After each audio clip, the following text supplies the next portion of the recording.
Tu as remarqué comment les enfants ont toujours perdu leurs clés de maison ou les écouteurs dont ils ont besoin pour le cours d'anglais 5 minutes avant que le bus ne passe?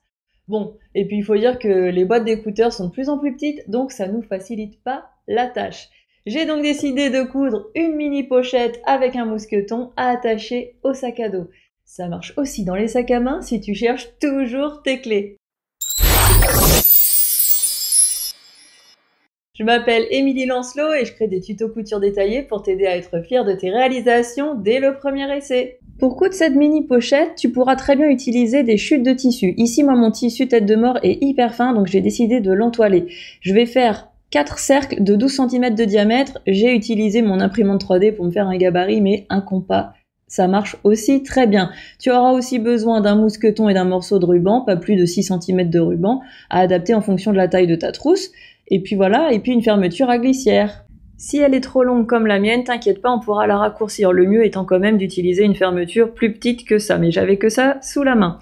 Donc quand tu as un tissu fin, ça peut être une très bonne idée de tracer sur l'entoilage. C'est peut-être plus facile que de tracer sur un tissu fin. En plus c'est blanc, donc c'est vraiment simple. Donc moi ici, je trace d'abord sur l'entoilage. Donc 4 cercles de 12 cm de diamètre, mais tu peux faire un peu plus grand si tu veux. Et ensuite, je découpe mon entoilage avant de le transférer sur mon tissu. Ensuite, je sors le fer à repasser, je mets un coup sur mon tissu pour qu'il soit bien sans plis, histoire de pas entoiler un truc tout froissé. On prend bien le côté brillant de l'entoilage qui est celui qui a la colle que l'on met contre l'envers du tissu. On suit bien les recommandations du fabricant de notre entoilage parce que ça peut varier. On presse bien l'entoilage pour pas qu'il y ait de plis et que ce soit bien collé. Et puis, je vais ensuite, une fois que j'ai entoilé mon tissu, redécouper mes 4 cercles. Une fois que tu as fait ça, tu en profites pour plier en deux d'entre eux et marquer le pli. Et c'est parti pour la couture. Tu vas voir, c'est super facile. Tu prends ta fermeture à glissière, tu mets bien ton pied presseur dédié et tu vas venir positionner ta fermeture sous ton pied presseur et venir mettre par-dessus un des demi-cercles en ne collant pas non plus le côté plat de ton demi-cercle aux dents de ta fermeture. Tu laisses un espace et tu essayes d'avoir le même tout le long.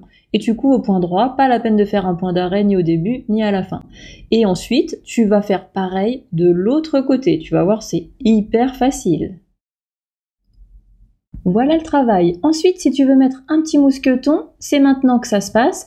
Donc tu vas prendre ton morceau de ruban, le plier en deux, passer ton mousqueton dedans et venir positionner le mousqueton comme je le fais sur la vidéo. Attention, tu le mets bien du côté du zip qui n'a pas la tirette, sinon tu pourras plus ouvrir une fois que tu auras cousu.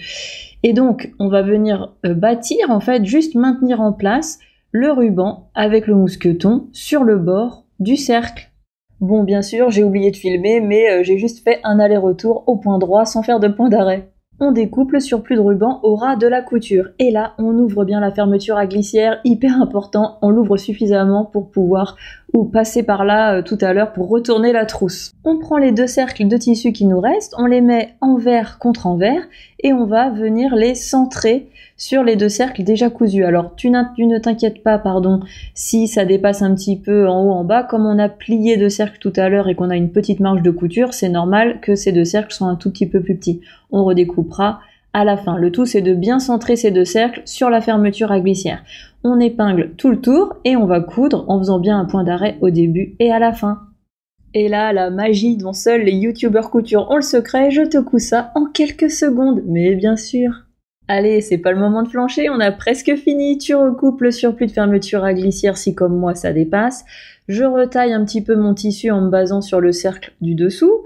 Et puis on va couper tous les petits fils. Ensuite, je te conseille de surfiler le bord franc pour que ce soit plus joli. Soit tu as un pied presseur spécial pour le faire sur ta machine, soit tu as une surjeteuse, ou alors tu fais ça au point zigzag, un petit peu serré, juste pour éviter que le tissu ne s'effiloche de trop.